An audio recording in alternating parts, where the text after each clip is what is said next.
Hello everyone, আসসালামু আলাইকুম। কেমন আছেন সবাই? চলে এসেছি আজকে একদম বৈশাখ সেজে সব কিছু ম্যাচিং ম্যাচিং করে পড়েছি, একদম পরিপাটি হয়ে সেজে গুজে রেডি হয়ে গেছি। কি ভাবছেন মেলায় যাব?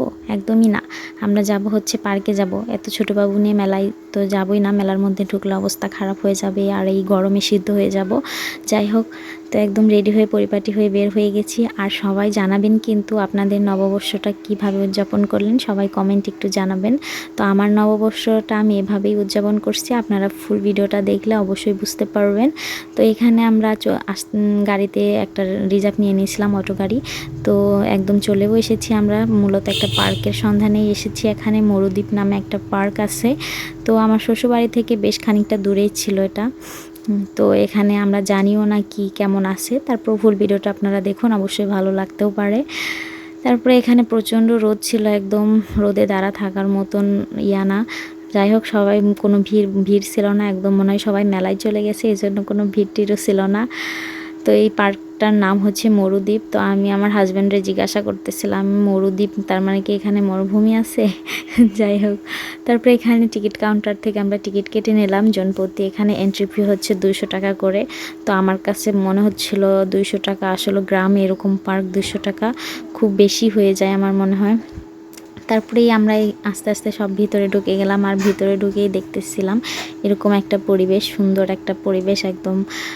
এখানে সুন্দর মতো লেকের মতো করে পানি আছে, আবার একটু পুকুর আছে, সব আবার হাঁটার মতো একটা ব্রিজের মতো আছে, সুন্দরই লাগতেছিল বেশ। তারপর কিছুক্ষণ হাঁটতে হাঁটতে দেখতেছিলাম, কিন্তু দেখে যত দেখি ততই যেন মন ভরে না মনে হচ্ছিল, আবার মনে হচ্ছিল সবই তো একই লাগে। যাই হোক, যে মানে যত দূর যাচ্ছি শুধু এই লেক আর লেক, এরকম করে একটা পুকুর দিয়ে রাখছে, আবার লেক, আবার পুকুর দিয়ে রাখছে, এরকমই শুধু। আর কিছু গাছগাছালি নিয়ে, আর এখানে যে একটু বসার মতো পরিবেশও আছে। এমনিতে পরিবেশটা বেশ ঠান্ডা, কিন্তু তারপর রৌদ্র ছিল, ভালোই গরম লাগতেছিল। বেশ খানিকটা হাঁটাহাঁটিও করতে হয়, তো অনেক টায়ার্ডও লাগতেছিল। মানে ভালোও লাগছে সব মিলিয়ে, আবার খারাপও লাগছে। যাই হোক, কিন্তু আমার কাছে মনে হইতেছিল 200 টাকা আন্দাজে খুব বেশি হয়ে যায়। যদি এই পার্কের অ্যামাউন্টটা যদি 50 টাকা করে ধরা হতো তাহলে মনে হয় ঠিক হতো। তারপরে এখান থেকে হাঁটতে হাঁটতে দেখি একটা স্মৃতিসৌধ এখানে টানানো আছে সুন্দর মতো।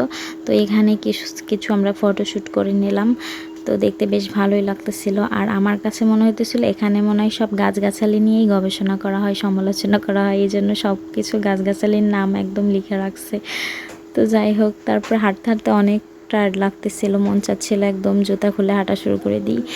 আর ফ্লোরগুলোও তো প্রচণ্ড গরম ছিল। আবার আমরা হাঁটতে হাঁটতে দেখি আরেকটা লেকের ভিতরে চলে এসেছি। তো বললাম না, কিছুক্ষণ পর পর একটু গাছগাছালি আর একটা লেক, এরকমই সব কিছু দেখতেই পাচ্ছে না। এখানে দেখানোর মতো তেমন কিছুই নাই, শুধু এই লেক, একটু বসে থাকার মতো একটু শান্তি আর কি, এই তাছাড়া কিছু না। তারপরে এখানে একটু দোলনা ছিল, তো সবাই একটু দোলনায় চড়ে নিলাম, বেশ ভালোই লাগছিল, হালকা হালকা বাতাস। আর আমার জামাই তো এদিক টিকটিকির মতো একবারে পাটা ছাড়াই দিয়ে একদম চিচিং ফাঁক হয়ে গেছে। সে তার কাছে নাকি ভালোই লাগতেছিল।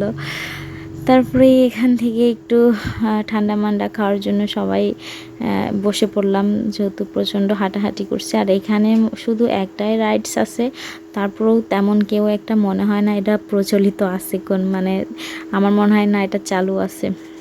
তারপরে এখানে একটু ভাবলাম যে একটু পাটা ভিজিয়ে নিই, প্রচণ্ড গরম ছিল, একটু পাটা ভিজাইলে হয়তো বা ভালো লাগবে। তো এখানে ভালোই লাগতেছিল, কিন্তু পানিটা এত গরম ছিল, তাইলে আর কিসের শান্তি বলেন। ঘোরার না মানে নিজেকে কষ্ট দিতে গেছি, আর কিছু না তাছাড়া। তারপরেও সব কিছুর এক্সপিরিয়েন্স নেওয়া ভালো, জানা তো ছিল না আর এরকমটা হবে।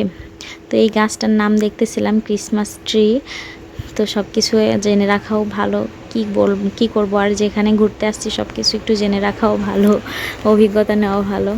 তারপরে যে দিক দিয়ে হাঁটি শুধু গাছগাছালি, তারপর আর কিছু ভালো লাগতেছিল না, ভাবলাম যে আর বসে থেকে কি করব, যাই, অনেক ক্ষুধাও লাগছিল। এজন্য এখান থেকে আমরা বের হয়ে গেলাম, বের হয়ে আগে একটা রেস্টুরেন্টের খোঁজে বের হইলাম। তো গ্রামের মধ্যে তেমন একটা রেস্টুরেন্টও ছিল না, অনেক খোঁজাখুঁজি করে তারপরে একটা রেস্টুরেন্ট আমরা এসে এখানে বসলাম। আমার বাবু খুব টায়ার্ড হয়ে গেছে, একদম ঘুম, আমার নিজেরও খুব ঘুম পাচ্ছিল, আর প্রচণ্ড ক্ষুধা ছিল। এদিক মানে সব কিছু মেলায় দেখতেই পাচ্ছেন চেহারা, ফেসটা দেখে একদম অনেক টায়ার্ড সবাই আমরা। তো টায়ার্ড যেহেতু আছে না, মানে সামনের যেহেতু একদম খাবার চলে এসেছে, আমার জামাই আর একদমই দেরি করে নাই, সে একদম অর্ধেক ভাত মনে হয় শেষই করে ফেলাইছে। এই জন্য ভিডিওটাও ভালো করে নিতে পারিনি। আর যেহেতু শরীর ক্লান্ত, ভিডিও নিয়েই বা কী করবো, সব খাওয়া দাওয়া শুরু করে দিই। তো যাই হোক, সবাই ভালো থাকবেন, সুস্থ থাকবেন। পরবর্তী আবার কোনো ভিডিও নিয়ে আসবো। আমার নববর্ষ এভাবেই কেটেছে, আপনাদের কিভাবে কাটছে কমেন্ট করে যান।